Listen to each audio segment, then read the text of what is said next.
एक कार बाहर से आई थी और शहर में प्रवेश कर रही थी। उसमें बैठा था एक जोड़ा और उनका 8-9 साल का बच्चा। वो लोग इस शहर के हालातों से अनजान अपने रिश्तेदारों के घर जा रहे थे। औरत जो कि 30 से 32 साल की थी और उसका मुंह चढ़ा हुआ था। मैंने पहले ही कहा था जल्दी निकलते हैं, पर तुम दोनों बाप बेटे मेरे सुनती ही कहाँ हो। आखिर अंधेरा करवा ही दिया ना, ऊपर से अब पहाड़ी इलाका शुरू होने वाला है। तुम तो अब हम जब तक पहुंचेंगे तब एक हफ्ते बाहर सोफे पर ही सोना। उसका पति जो अब तक उसकी बातें सुन ही नहीं रहा था, आखिर बात पर चौकन्ना हो गया। अरे प्रिया, क्यों गुस्सा कर रही हो? राहुल अपने वीडियो गेम में इतना बिजी था कि समय पर तैयार ही ना हुआ। तो मेरा दोस्त कैसे हो गया? तुम अपने लाडले को तो कुछ कहती नहीं, बस खर्चा पानी लेकर मुझ पर ही दौड़ी चली आती हो। आजकल तो ऑफिस में भी साथी लोग टिफिन में लौकी की सब्जी देखकर पूछ लेते हैं, भाई क्या बात है, आज भाभी जी फिर से नाराज है? हर महीने मुझे कम से कम 15 दिन बाहर सोफे पर ही सोना पड़ता है। ये तो बहुत गलत बात है। प्रिया फिर से भड़क उठी। मेरा मुंह मत खुलवाओ प्रीतल। वो पड़ोस वाली नेहा के पीछे दुम हिलाते हुए टाइम कौन वेस्ट कर रहा था और कौन बोल रहा था कि भाभी जी आज लौकी के कोफ्ते बहुत टेस्टी थे। घर में तो लौकी के नाम से ही खुजली वाले कुत्ते की तरह बिलखते हो और नेहा को देखते ही लार घुटनों तक टपकने लगती है तुम्हारी। अब ज्यादा बकवास मत करो और रास्ते पर ध्यान दो। पहाड़ी रास्ता है, तुम्हारी खबर तो मैं बाद में लूंगी। तभी उसके कार के चारों टायर अचानक से पंचर हो गए और गाड़ी पलटते पलटते बची। पर उस झटके से प्रिया की चीख निकल गई और राहुल सदमे से देख रहा था। जब प्रिया और उसके पति ने उसको संभालने के लिए देखा तो पाया कि वो कार के धक्के से सदमे में नहीं आया, बल्कि वो आंखें फाड़े सामने कुछ देख रहा था। उसकी नजरों का अनुसरण करते हुए उन दोनों ने पाया कि सामने एक भयानक चुड़ैल जैसी औरत थी, जिसके लंबे नुकीले दांत हेडलाइट में चमक रहे थे। अगली सुबह विक्रम घटनास्थल का मुआयना कर रहा था। प्रिया, प्रियल और राहुल के सर सामने पेड़ पर लटक रहे थे।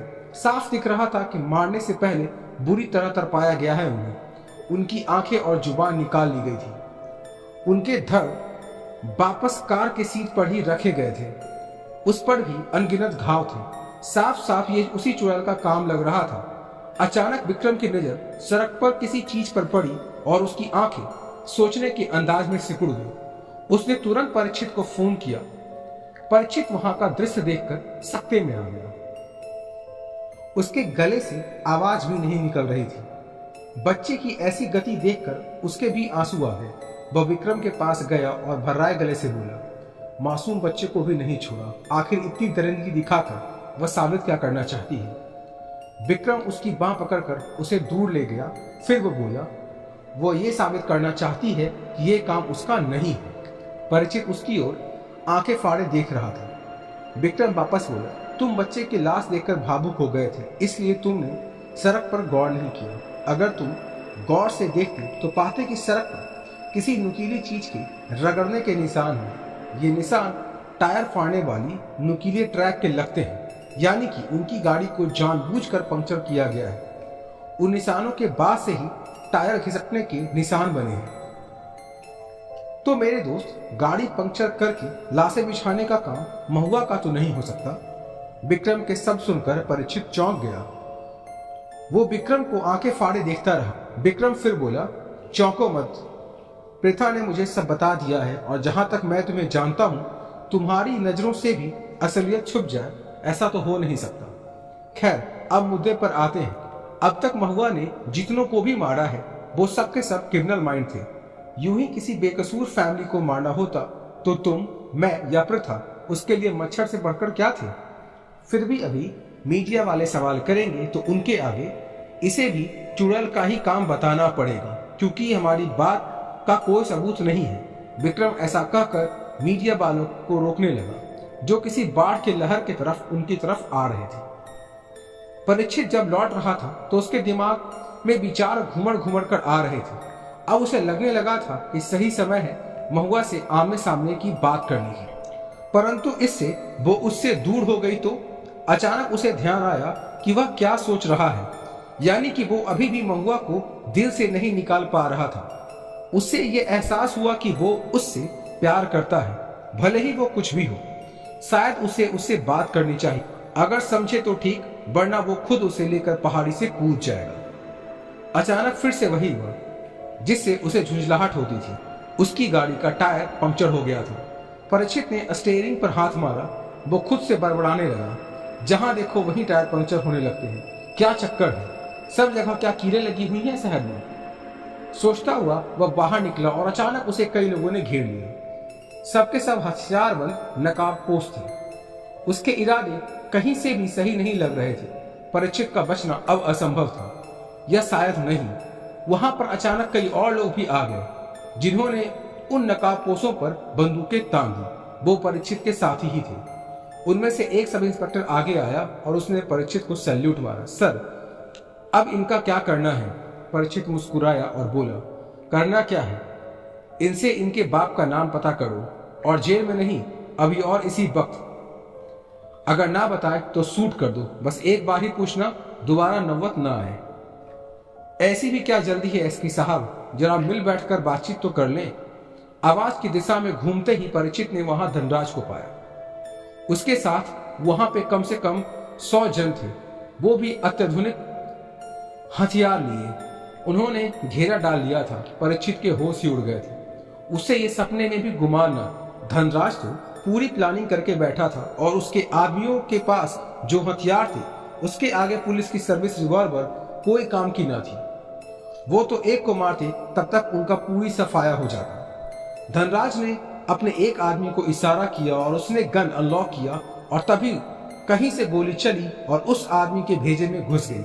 उसका भेजा ही बाहर आ गया और वो बिना चेखे ही ढेर हो गया। सभी हतप्रभ रह गए। तब तक मौके का फायदा उठाकर परीक्षित और उसके साथ ही छुपकर पोजीशन ले चुके थे।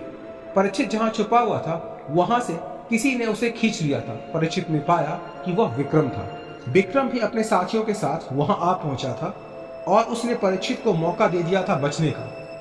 उसने परीक्षित को बोला, यार तेरी गर्लफ्रेंड कम थी क्या? तेरा ये साला भी तेरे जान के पीछे पड़ा हुआ है। उसके हथियार देखे, जैसे डायरेक्ट जर्मनी से लूट कर लाए हैं। विक्रम बोलता बोलता चौंक गया। हुआ यूं कि कुछ गोलियां उस पत्थर के अंदर आकर घुसी जहां वे लोग छुपे हुए थे। परीक्षित ने कहा, अब क्या करें यार, क्या यही हमारा अंत है? इन सरकारी हथियारों के दम पर तो इतने लोगों से बचना मुश्किल है। विक्रम, देखते हैं यार, वैसे भी अभी तो मैंने और प्रथा ने बच्चों की प्लानिंग भी नहीं की है। परीक्षित उसे घूरने लगा। ऐसे मौके पर भी फिर उसने अपना ध्यान हमलावरों पर लगाना सही समझा।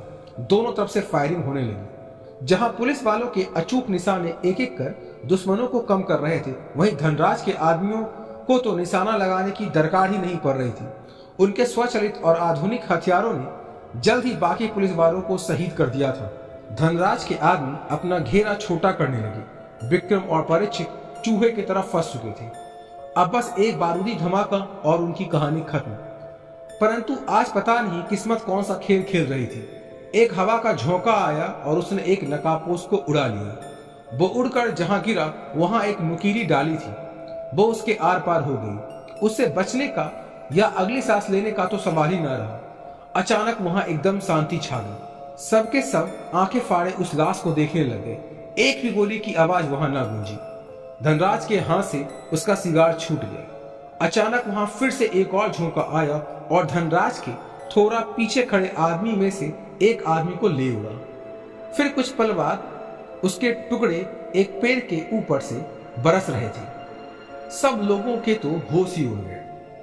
अचानक धनराज को कुछ एहसास हुआ। वो पलटा और उसने और सबने देखा कि वहां वो चुड़ैल खड़ी थी। धनराज ने देखा कि उसके पंजों से खून टपक रहा था, पर वो खून उसके आदमियों का था। धनराज जोर से चिल्ला उठा, मार डालो इसे।